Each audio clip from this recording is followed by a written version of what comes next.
So before we get in and start creating resources and just going wild inside of the Azure portal, let's talk about how accounts work and how subscriptions work and how you're setting yourself up for the first time and how that's all needs to be organized. So the first relevant thing we want to talk about is the Azure subscription. So the subscription is the level at which billing happens. Okay, so when you are creating resources, in short time we're going to talk about creating resources. When you start doing that, that's going to get billed to whatever subscription you happen to have. And there's many different options for subscriptions, which we'll talk about in a second. Now, because we have some large companies out there with hundreds of thousands of employees, it actually does make sense to have multiple subscriptions for a company. So that way that the resources can be owned and managed by people that are more local to it and not have to have millions of resources in a single account. There's also limits within Azure that are at the subscription level. So there is a maximum number of virtual machines you could have for a subscription, the maximum number of storage accounts you can have for a subscription. And so when you start getting big enough, you're going to start, getting to the points where you're reaching the limits of Azure for a subscription. Well, then you can just create a second subscription. And there are ways for those resources to connect to each other. So basically, subscriptions make sense to have multiple of them. Now, once you get multiple subscriptions, you start to have challenges organizing them. And so Azure has this thing called management groups, which can be used to organize multiple subscriptions. On screen is a diagram showing 10 subscriptions that are represented by the yellow keys there, and also some marketing groups. And you'll notice the marketing groups are actually hierarchical.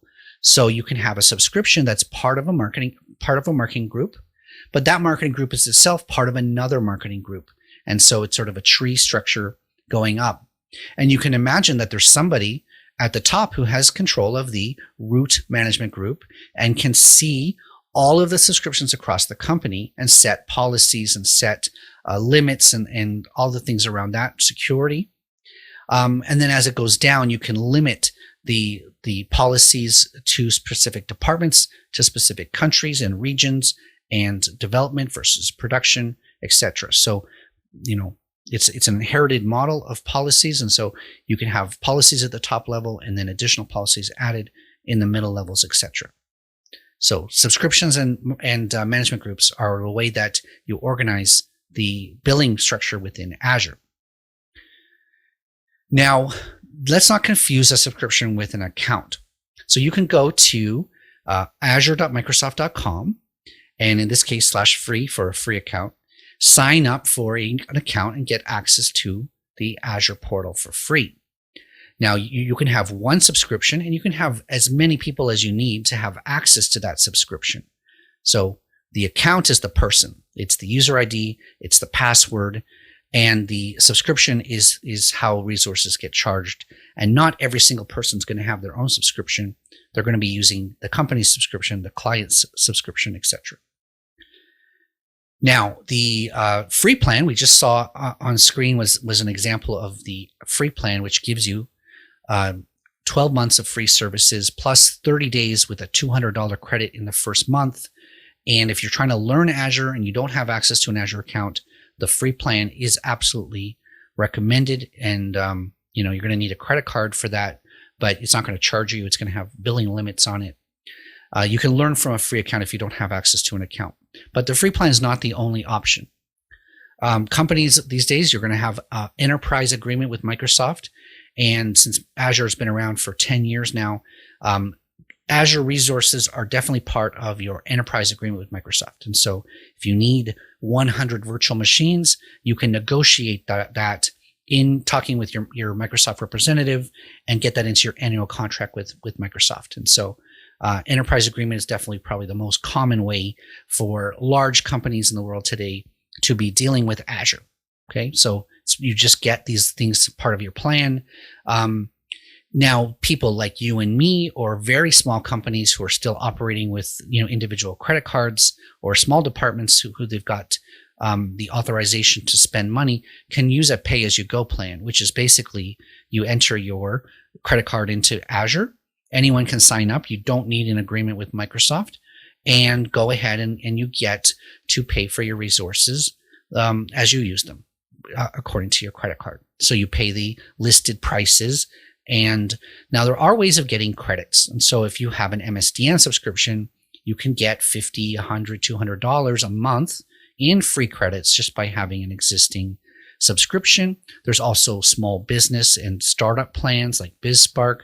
If you're a student at an accredited university or institution, there are credits as well. And so pay-as-you-go plan is quite common, but obviously in smaller companies, not necessarily in the largest enterprises or within departments. Now, those are things you buy directly from Microsoft. You go to the website or you have a Microsoft representative. You can also work with a Microsoft partner. And so a Microsoft partner who's developing solutions could also be authorized to include the Azure service as part of their contract with you. So if you are, getting a partner that is going to come in and develop a whole solution for you, the partner can include, the 10 virtual machines at their prices into that deal. It can be free for the client, paid for by the partner, or special negotiated partners prices. So you can have those two options for purchasing subscriptions. Now, when we're talking about management groups, one of the advantages of that kind of thing is you can create additional subscriptions based on a blueprint. So Azure has a thing called Azure Blueprints, which is what allows you to duplicate a subscription. You can have a template that has, these are the policies, these are the permissions that are already set, the groups, the standardized tags. All of the things can be set up in advance in a standardized template, and then you use Azure Blueprints to make additional subscriptions. As I said, we have to understand that the account, which is the user ID and password that you use to log into Azure, is not the same as the subscription. Now, when you sign up for a free plan or you sign up for the pay-as-you-go plan, you're going to get the subscription along with your account. But then you can go ahead and create additional accounts and give them access to your subscription without them having a subscription of their own. Not everyone's going to have the same level of permissions inside of a subscription. So there's going to be the owner of the subscription. There's going to be what's called a contributor. And we can even go down to the reader level, which is a read-only access. Within a subscription, it gets very complicated. We're going to get into security later on in this course, but we can start to give people access to individual resources at very fine-grained levels. We can create standardized roles, give those roles access, and assign people to the roles, etc. So just keep in mind when you're creating a subscription, not everyone's an owner. Not everyone has full permissions. You can set very granular permissions for what people can and can't do in your subscription. Another thing you can do is set policies. And so the Azure Policy Service is for setting like site-wide restrictions. Let's say you don't want anyone to create VMs with 16 or more CPUs. And so you can set a policy that restricts VMs on the entire account or on the entire resource group, etc. Now, we've only been talking about accounts and subscriptions so far, but we haven't talked about the virtual machines and the virtual networks and all of the databases. So subscriptions contain resources. Okay. On screen is a diagram that shows from the management groups and the subscriptions. The next level down is called a resource group. So a resource group is like a file structure, or like a file folder. It's, in Windows, when you have files, they go into a folder. That's where you put resources. You put them into a group. It is actually mandatory that resources belong to one and only one resource group. On the bottom tier of this diagram shows you the individual resources, which all belong to one group. So this is a mandatory thing. You can't create resources that are not part of a resource group.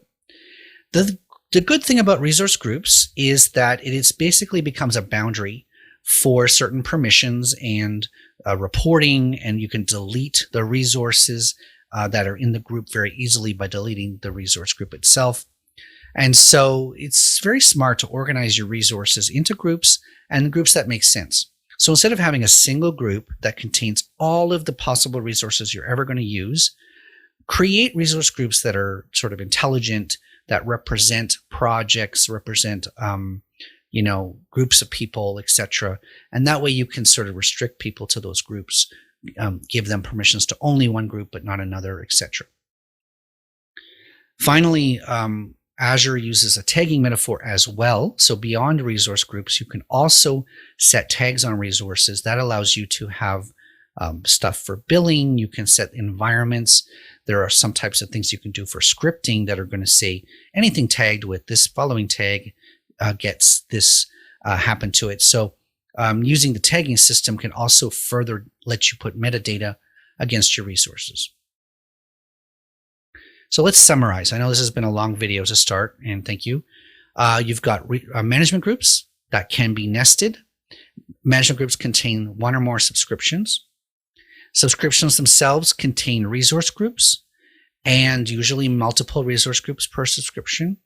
And that's where resources get added into resource groups. And so that is sort of the hierarchy of resources, subscriptions, accounts, and management groups within Azure.